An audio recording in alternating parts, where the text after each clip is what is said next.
Hi, everybody. Welcome again to Wingman Wisdom. I am the RV Wingman. Appreciate you joining me today. Before we get started, yes, the people that I buy my shirts from, a link to them is in the description below. Every video, somebody makes a comment, or I get an email almost every day that says, where do you get your shirts? Well, you can find those people in the description of this video. Just click the word more. Not only will you find a link over to High Seas Trading Company, but also to many of the great dealers that I do business with. I call them Wingman approved dealers. So click the word more in the description below. All right, so there is no question that 2023 is slow for the RV manufacturers, at least for the manufacturing plants, as compared with during 2021 and 2022 when they were just pumping them out. Many of the manufacturers, in fact, I think all of them have tapped the brakes. Some of them they've slammed on the brakes, even maybe put it in park for a few weeks at a time. So what does that mean? What is happening at the RV manufacturing plants during this downtime? And is there anything that they're doing that can be beneficial for you and me? Well, that is one of the subjects I spoke with my good friend Ron Burdge, the RV Lemon lawyer, about recently. We also talked about expectations. If you purchase an RV and your expectations are not right, if you've got too high of expectations, you, instead of becoming a happy camper, you may become a miserable one. I've been told that manufacturers have an opportunity here to focus on building a better product, education of their employees, taking a little bit of time. This is an opportunity for them if they'll use it. Do you not agree? Oh, I totally agree with that. In fact, one of the big threes managing corporate presidents, if you will, and they have a lot of what I call little companies, so to speak, that are divisions and whatever. One of them actually said in a recent edition of one of the news rags for the industry that selling fewer RVs meant they had a chance to actually build them better and improve on their quality. That didn't seem to happen from what I see in here, but they had the chance, and they still do because of that very fact of a slowdown in the sales right now. They've already built the RVs. It wouldn't hurt one bit to go back through now and make sure they've all been built right. And the fact that there are some manufacturers that are saying, you know what, we got to do a better PDI. I mean, that is so basic. It is so obvious that it's embarrassing, I think, to say, don't you think? I mean, seriously, you'd think that a manufacturer would have more pride in delivering a product that represented their flag, their brand. But then again, you may think wrong. No, I think you're right. And the problem is they can make an RV look all nice and new and shiny. And that shininess, the sizzle, if you will, is what's selling RVs. It isn't really the quality.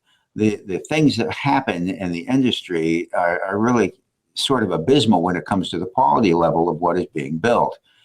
When they slow down enough to start putting that quality in there sufficiently, it'll be good.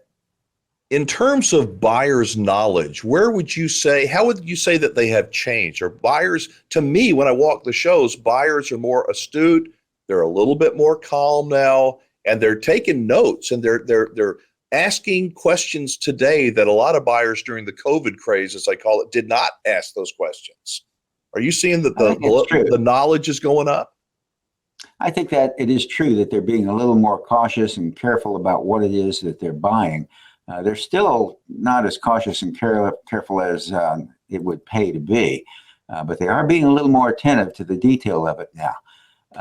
That helps in the sense that they can avoid some problems, but a lot of the problems that happen with RVs, you're just not going to avoid until you get in it and drive it down the road, and then you find out what the problem is. What kind of expectations, I think, should somebody have, do you think, going in buying an RV for the first time? They've never bought one. They're all excited. Their expectations, I think, are it's not that they're unreasonable. They're just not going to be met. I mean, yeah, that's one of the problems with the industry. When you buy a new car, for instance, going back to that analogy, you expect it to have been built right. And the reason you expect it to have been built right is because after years of practice building, they've got it down pretty darn good.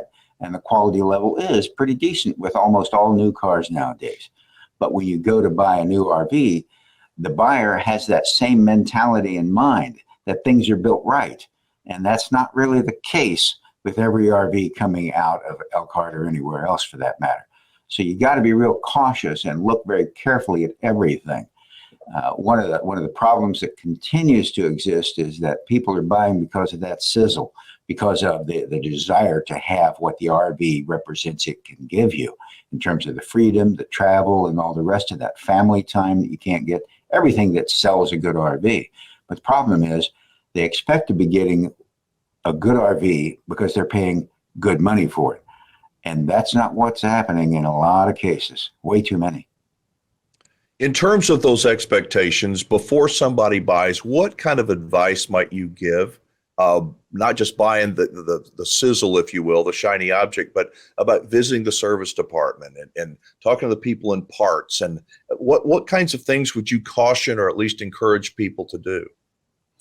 Unfortunately, you can't really do a whole lot of what you would love to do in order to protect yourself, which is talk to the parts manager about how long it takes to get parts delivered, to talk to the service manager about what's the brand that he sees the most problems with that they have to work on, and what's their RECT, RECT numbers.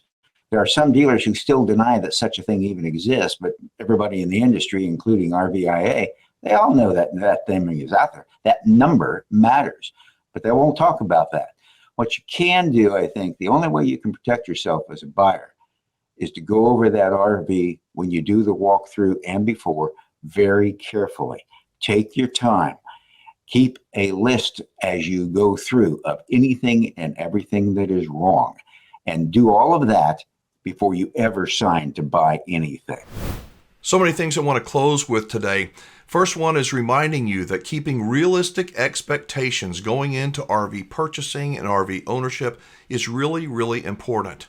In terms of manufacturers upping their game and improving their quality, yes, I believe that many of them are trying the best they can. However, if you get a crappy RV, if you buy one that falls apart, you're not going to like this. This is the ugly truth. Some of that blame is on you. You have to accept responsibility for making a bad decision. That's why I say it's so important to buy a good RV from a great RV dealer. You can buy an RV from, 1,000 different people, but they're not all the same. Those dealers vary from really good to really bad and everything in between. So learn. The resources are there. Wingman Wisdom, I'm just one resource. There's a lot of resources available. I encourage you to explore, poke around, and whatever decision you make, own it. Own it.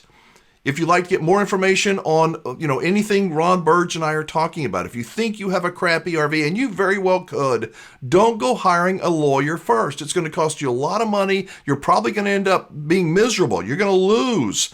Don't do that first. First, I want you to go to rvlemonlaw.com. This is Ron's website. Go to rvlemonlaw.com and request a free claim review. Here it is right here.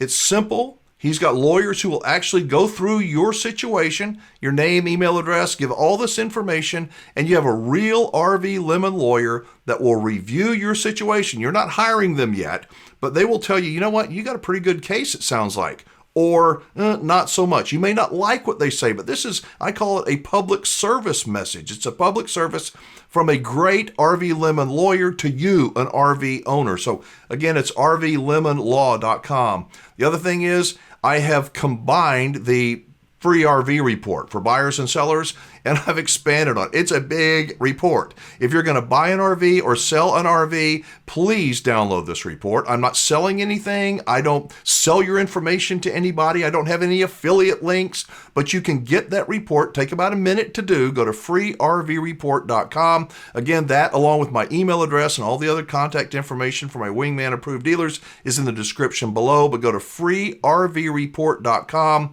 You can view and download that report. I will promise you, you will learn some things in that report, and it is a new report. It's been expanded upon. There's a lot there, but you're going to learn some things that you're going to go, I never even thought of that. So go to freervreport.com. All right, that's going to wrap it up for today. Thank you so much for watching. I do appreciate it. Drop a comment below if you have a question for Ron Burdge, a topic that you would like to hear us talk about. Again, drop it in the comments below or shoot me an email. I read every comment, get back to as many people as possible. I'm Alan Warren, the RV Wingman. Be safe, have fun, play nice, and don't leave your good manners at home.